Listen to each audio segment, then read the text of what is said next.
2000-ад оны Америкийн ахлах сургуулийн амьдрал руу бицье. Чар өстэй Шмидт сургуулийг гэр ойроо крашаасаа төгсөлтөө үзэсгэлэгд явах уу гэж асуух гэж байгаад бүтлгүүтэж байгаа юм. Тэгээд нөгөөх нь зүгээр нэг бүтлгүүтэлж биш бүр нөгөө охин нь яна чи намайг үжлэх дараа орих гэж байгаа мó гэд Шмидт бүр бантаад гүү гэж байсан. Сургуулийн явуулгын Женко хараад ой нусаа наа чин юу гээл чамтай явах уу гэд бүр юм Шмидт маань бүр нүүр байтугай шатсан шар өсөө хийх газаргүй болоод явлаа. Дөнгүү Женко харин захирлын өрөөнд дуудагдаж хичээл номоотой учир төгсөлтийн үжлэгд оруулахгүй юм. Ингээд эцэст энэ хоёр хоёулаа лүүзрүүд болж таарж байгаа юм. Энэ бол 21-р Jump Street. 2010-ад оны үеийн миний хамгийн дуртай кинонд нэг. Олон ч талаараа манай эдитер бит хоёртой эрдэнэ төстэй дөрөв байгаа юм. Манай эдитер жоохон мөнгө олоод Микэ сайжруулах санаатай нэг рилийн уралдаанд орж байгаа юм байна. Уг нь бос оролцогчтой бодвол стандартын хангасан бичлэг хийгээд явуулж. Гэхдээ ийм уралдаанд танилын хүрээнээс хамаардаг болохоор мань хүн сүүл мөшгөж байгаа юм байна. Тэгээд та нараас лайк, шеэр бас комент бичээд өгөөч гэж гуйж байгаа юм. Бид ор линкийг тавьчихъя. Тэгээд хэрвээ бид төрүүлвэл Микэ сайжруулах хажаа. Бас нэг биер цөөнтэй найт хийх бах. Энэ уралдаан болохоор манай эдитерийн гүтээ яг төрүүлэх болонгууд бидгш. За тэгэхээр кино руу орцгоё. Манай хоёр 7 жилийн дараа цагдаагийн агтанд таарлаа. Жанко спортоо сайн, Шмидт хичээлдээ сайн гэдэг нэгнийхээ дутууг нөхөх гэж таарсан юм шиг хөв тавилангаар очирчээ. Тэгээд Жанко ч хоёулаа найзууд болъё гэд нэгнийхээ мэдэхгүй чадахгүй тусалсаар агтаамаа төгслөө. Одоо ч та аландаа гэж бодсон хөөргөө дугуйтай эргүүлүүд боллоо. Харин нэг өдөр мототой хідэн багийнаар ил цагаан хар тамигдчихжээ. За ястай энийг бариулаад дугуйтай эргүүл баая гэж бодсон. Шмидт тарган ирэн уулавч болж Жанко булчингийн сүүхээгээр нэгийг барьсан ч хэрэгтэнд эрхийг нь уншиж өгөөгүйгээд түүнийг суллжээ. Тэд эрхийг нь уншчихын оронд юу хийсэн бэ гэвэл дарга нь харин та нар шиг малнуудын хэрэг нэг газар байгаа гэд 21-р Jump Street руу явууллаа. Энэ Jump Street-ийн ахлах вэ гэвэл Ice Cube-ийн тоглосон Dixon гэдэг дүр юм. Ууртай хар ахлахаас 7 дор зүйл гэвэл ууртай хар Ice Cube-ийн тоглосон ахлахын дүр.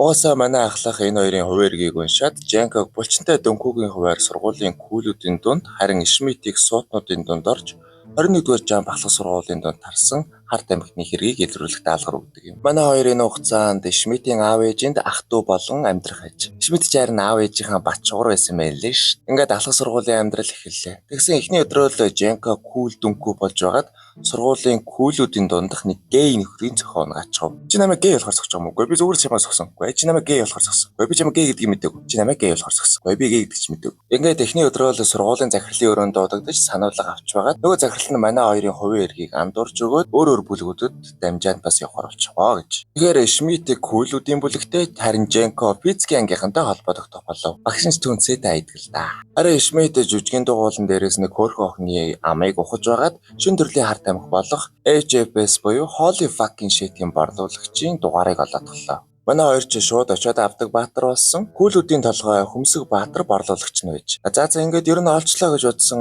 нөгөөх нь Holy shit-ээ минь нүдэн дээр уун шүү гэж. Манай хоёр ч дөнгүү гараад болохоор олигтойгон шалтгаалж хэлж чадахгүй. Нүднийхөө өмнө уучгаад явлаа. Тэгээд 0-д бодож олох бүх заваа ямаа бодоод бөөлцөө гаргах гэсэн гардгүй яг үйлчилж байх үеэр Тамирын багш гэж хөлдөө маханд хутга зоосон юм шиг төхөр гарч ирээд Жанког чи бодвол нөгөө шинээр ирсэн спортын авраг байх. Манай багт гүүгч хэрэгтэй байна гэсэн. Манай хоёр дөрөөс олсон улсхонд Шмидт би байгаамаа гэдэг багш нь гахаад гайхав шамаг шалгая л да гин. Манай хоёр ч Holy shit-ийн үйлчлэгэнд ороод Шмидт багшаагаа даапаалж байгаа болж гүйлүүдэд харагдаад угтаа мансурсан байгаа юм л та. Харин Жанко тэрүүгээр буулгахыг буулгаж физиктэй дамжив.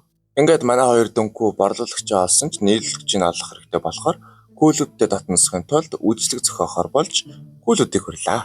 Гэхдээ яг өнөө хэдийн манай Шмидтийг күүл нөхрөж бодсон болохоор ороод гарахын хооронд Хөмсөг Баатар дургүй эсрэг сургуулийнхан ирцэн муудалцаж байсан.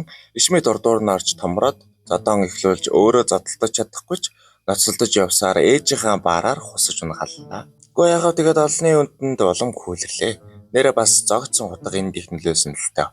Ингээд ер нь бол Хөмсөг Баатарт Шмидт таалагдаж сайхан шоудна. Харин энэ хооронд Жанко физикийн ангийнхантай найзууд болцсон үжлэг дээр саяны маргаан дунд Сибирхэн утсын туугаад байшил тогтоогч Хөмсөг Баатарын утсан цуулгажээ. За ингээд сайхан шоудаж байсан харин ээж аав нь юмаа мартаад буцаж ирээд нүцгэн шалдангүй бүгдээрээ зогтаалаа. Хөмсөг Баатар Шмидтээ зогтож давгүй үжлэг байна гэд өөрийнхөө ажилд оруулах хэлгэн. Шмидт чи ийм юм хүлээж байсан юм чинь маргааш нарийн Жанко Шмидтэд Хөмсөг Баатрын утсанд дуу гараагаар суулгаснаа хэлгээд Шмидт бараг л наачин гай олондоо ухааны юм илүү. Тэгээд манай хоёр өөр бүлэгт орсон байгааг ч хэлэх үү, нэг нэгнээсээ жоохон хөнд ирж эхэллээ. Женко пицгийн ангийнхантай нээлж цагийг өнгөрөөх бол Шмидт кулрүүдтэй цагаа өнгөрөөлөө. Шмидтийг тэр хэдтэй уулзаж байхад яриаг нь сонссон. Манай Женког үрчилж авсан тэнийг эдэргээд зөтө муулж гарч байна. Яг энэ мэдээж худлаа л да. Гэхдээ Женко тэрүүхэндээ хомдож. Маргааш нь сургуулийн жүжиг дээр Шмидт Питер Фэний дүр тоглох гээд Хөмсөг Баатрыг чихмэл дүүрэн харт амих хэдэн нөхдүүдэд зарах гэж байгааг мэдв. Араас нь дагаад явсан киноны ихэнд гардаг өнөө мото ондог нөхдүүдтэй уулзж байна. Өнөө хэд нь морио аваад цааш явахаар нь дагаж байгаад манай хоёр ойртох хэрэгтэй хэрэггүй гэж маргалдаж байгаад нэгийг нь мөрөчглөө. Тэгээд өөрсдөө дагаж байсан улс зүхтаагаад муур хулгандаж тоглоод нэлээд хэрэг тарьж нотох баримтчгүй үлдлээ дээ. Тэгсэн Шмидт Женко дуурлаж сургууль руу хөргүүллээ. Манай хүн бүр Хөмсөг Баатрыг дагаж коллежд орохдоор бодсон байвал яв. Женко тэр гайхна үсттэй. Тэгээд болоочгүй сургууль руу яарсан нь Моллиг уурлуулахгүй гэсэндээ тэр юм байж. Учир нь тэр Моллигтэй төгсөлтийн үжилгэд явахаар болсон байна. Шмидт бүр энэ амьдралдаа тасч л дээ. Тэгээд цаач нэг мөр Женкод fuck you гэж хэлчихэд сургууль руу орсон. Женкож араас нь орж манай хоёр бөөн зодон болов. Тэдний зодоныг харсан Молли уурлаж яваад сургуулийн захирал тэднийг нэг юм ирж зогсоогоод тэднийг нэг мөр сургуулаас хөөрлөө. Тэгээд энэ юу ч биш. Манай хоёр бүр ажилласаа халагдлаа. Ингээд бүхэн бүтлгүүдсэн хойногээд манай хоёр нэг мөр салах гэж байсан. Хөмсөг Баатар гарч ирээд өчигдөр манай үйлчлүүлэгчдийг цагдаа хөлсөн байна. Надад 5-2 шиг хүмүүс хэрэгтэй л гин. Тэнэг улсыг Тэнгэрийн ивэнийг хичээр Хөмсөг тэдний аманд зүгээр өөрөө ороод ирв. Эх 7 хоногийн төгсөлтийн үйлчлэг дээр Хөмсөг нийлүүлэгчтэйгээ болон чухал улстай уулзах юм байна. Тэгээд манай хоёрыг хамгаалагчаар авч байгаа юм байна л та. За одоо энийг л хийгээд манай хоёр ч буу шидмээ бэлдэж гарлаа. Бас тэрүүхэндээ Песхийн ангийнхан болон өөр сургууль дээр тагнуулаар ажилладаг цагдаа нараас тосломч үснэ. Үдшилэг дээр очисон харин Молли нөгөө харт амхийг хэрэгэлсэн байна. Шмидт түүнд өөрийгөө цагдаа гэдгээ хэлээд түүнд явахыг зөвлөлөө. Удалгүй нийлүүлэгчтэй уулзах болсон манай Тамирын багш чааж идэв.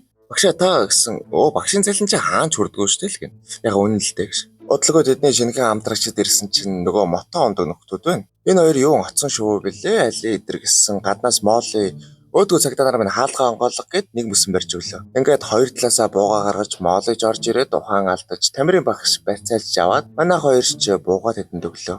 Тэгсэн харин Johnny Depp нэг нөхөртэй хамт мотогийн бүлэгч хургасан цагдаа байдгийг хөөе. Нөгөө бүлэглэлийн толгойлогч арайчтай. Чи их минь хурмын дээр саксофон тоглосон шүү дээ гэхэд Johnny Depp тийм ээ. Тэр өрөөм дээр бас их чинь өөр юугаар тоглосон гэж бодож байна. Johnny Depp энэ бүлэгт илсээд 5 жил болж байгаа юм байна. Уг гарлан Jump Street хутмих гэд ярьж байсан.